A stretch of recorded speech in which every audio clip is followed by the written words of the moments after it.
Salut à tous, donc nouvelle vidéo avec le Transalp. Du coup on se retrouve dans une mini-série où je vais m'occuper de comment préparer la moto pour le road trip. Donc voilà, c'est une petite série de 4 ou 5 vidéos qui va commencer par comment préparer sa moto mécaniquement, comment préparer ses affaires et comment préparer le road trip en général, l'organisation. Aujourd'hui c'est parti pour le réglage du jeu aux soupapes. Et donc vous allez voir, je vais commencer par démonter la moto. Ensuite je vais avoir un premier problème. Je vais contrôler le jeu. Je vais avoir des petits conseils à donner pour les Transalp. Et ensuite je vais remonter et contrôler la moto pour pouvoir partir correctement. Le moteur. Donc on est sur un système bicylindre. Donc là il faut bien identifier le type de moteur. On est sur un système bicylindre, donc il y a 2 bougies, 2 carburateurs. La tension de la chaîne a l'air d'être correcte.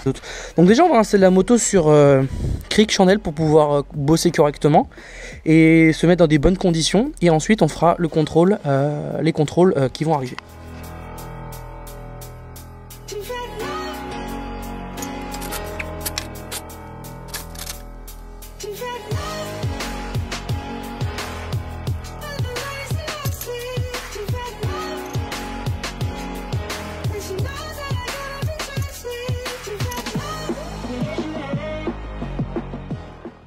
Donc là je vais déposer les bougies et je vais remplacer les bougies tant qu'on y est.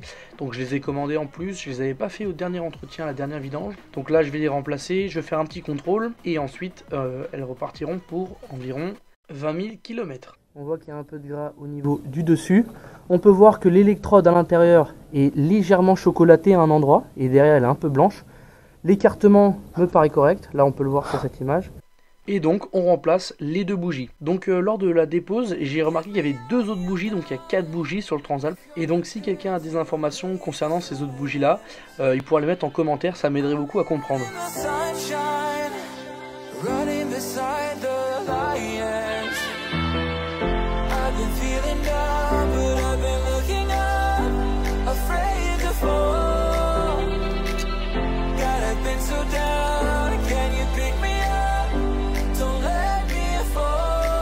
Allez, là il y a encore une place là, et il me semble que derrière, ouais, on est ici.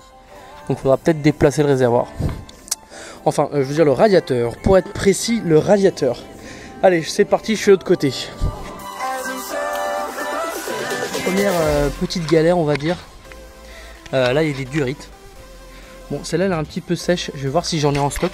Mais celle-là, tu vois, frérot, je vais pas te mentir, je vais l'enlever, je pense qu'il va y avoir un peu d'essence, frérot. Et ça bouge, voilà, ça devrait pas, ça devrait être serré. Donc voilà, j'apprends des choses. Est-ce qu'on est bien? Oui. Est-ce que tout se passe bien? Oui, ça va. Ça pourrait être pire. Sincèrement, là, j'en suis qu'au début.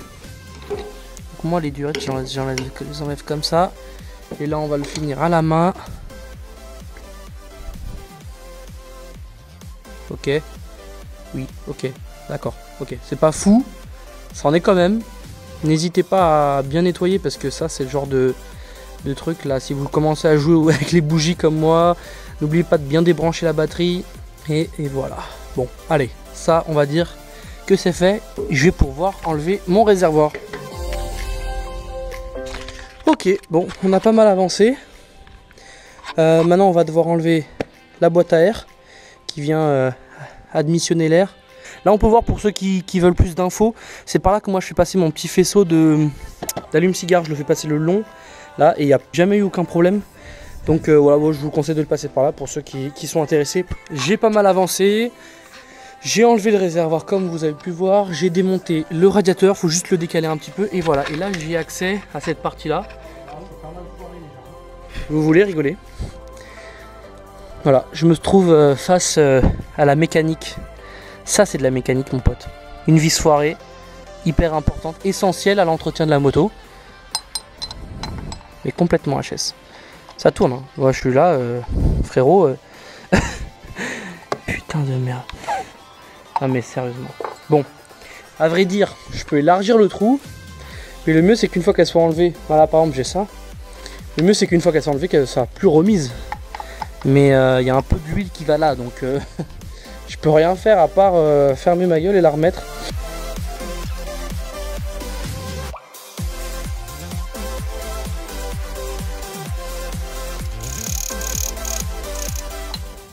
coup j'ai créé une nouvelle empreinte, tu vois, carré. Mais il y a encore un peu trop de jeu. Et là, comme on peut voir ici, tu vois, j'ai peur que ça... Là, quand je bouge, j'ai peur que ça refoire encore. Ouais, à moins que je fasse, tu sais, l'empreinte là-bas, là. Donc en gros, l'empreinte qui est là, je la retranscris là-bas contre le bloc. Et ensuite, je me positionne et j'enlève le carter complet. Et bah figurez-vous, j'ai enclenché une première. J'ai fait tourner la roue dans le sens inverse d'une aiguille d'une montre, c'est-à-dire par l'avant. Et j'ai guetté et j'avais la trace. Du coup, j'aimerais confirmer avec vous le petit problème dans la notice, enfin dans la revue technique. Donc là, on est bien sur les soupapes d'admission du cylindre avant. Du coup, on est sur le cylindre avant, arrière, avant. Avant, admission, échappement, près d'échappement, admission, près des bougies, près du carburateur. Donc, effectivement, là, on va avoir par exemple les deux soupapes d'admission. Et en fait, vous voyez bien qu'il faut essayer d'aller passer. Et voilà.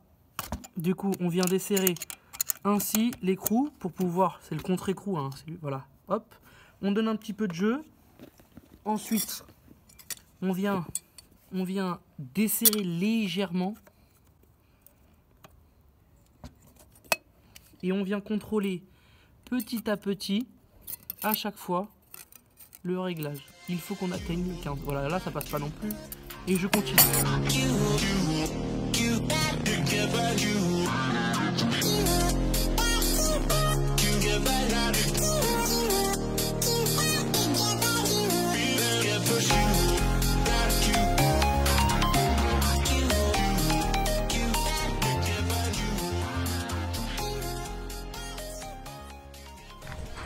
Et voilà, la moto est remontée. J'ai fait le réglage, j'ai fait 2-3 nettoyages. J'ai rajouté un peu de scotch pour les soufflets que je vais bientôt changer, il faut que je les commande. On met l'essence on.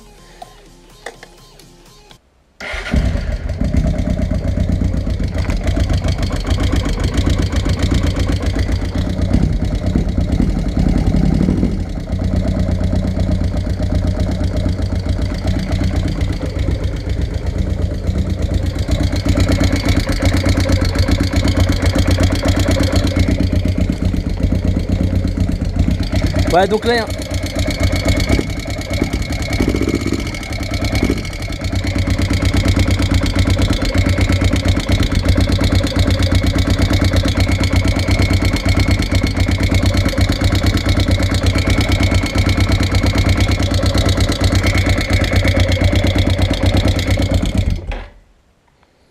donc effectivement, il y a un bruit.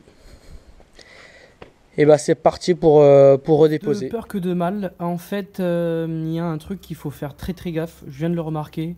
En fait, je vous explique la procédure. Il faut mettre ici, pour le cylindre avant, il faut se mettre sur le repère FT. Donc là, il y a une petite encoche, vous trouvez le FT et vous vous mettez dessus. FT pour l'avant, RT pour l'arrière. Ensuite, vous réglez vos jeux de soupape, 20 à l'échappement, 15 à l'admission. Le problème, c'est que il y a deux RT en fait. Il y a 4 temps. Bon, ça c'est normal, tout le monde le sait. Et en fait, il y a 2 temps RT. Vous avez le RT quand il y a l'admission et RT quand c'est la fin de l'échappement. Ce qui fait que la seule façon de savoir si on est sur le bon temps, de mettre alors quelque chose enlever la bougie. Et il faut que, là je vous montre, il faut que ça aille pas loin. En gros, que le piston soit vraiment en haut pour pouvoir faire les réglages. Du coup, c'est pour ça que j'avais mon vilain cliquetis. Effectivement, le vilain cliquetis venait d'une part du mauvais réglage avec le piston qui était au point mort bas, mais aussi que le réglage sur les Transalpes est impossible avec le couvre-culasse. Je m'explique, il faut vraiment l'enlever pour pouvoir accéder au réglage et pouvoir le faire correctement. Donc voilà quelques images qui montrent qu'il n'a pas besoin de l'enlever complètement, il suffit juste de le dévisser avec 2 vis sur le dessus. Et ensuite, vous avez juste à le décaler et faire le réglage avec l'espace qui reste.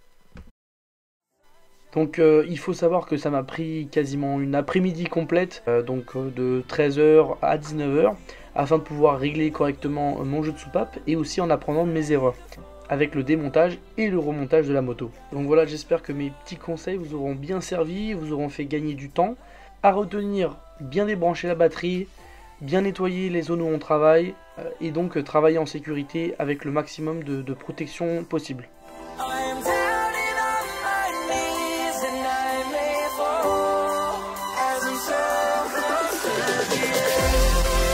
Il y avait un énorme décalage en fait au niveau des caches fulgures, il y avait un petit cliquetis qui était assez gênant. Mais là de l'entendre démarrer sans cliquetis, j'étais trop content. Et voilà, c'est bon. Pour le coup, j'ai fini. D'ailleurs, on va regarder quelle heure il est.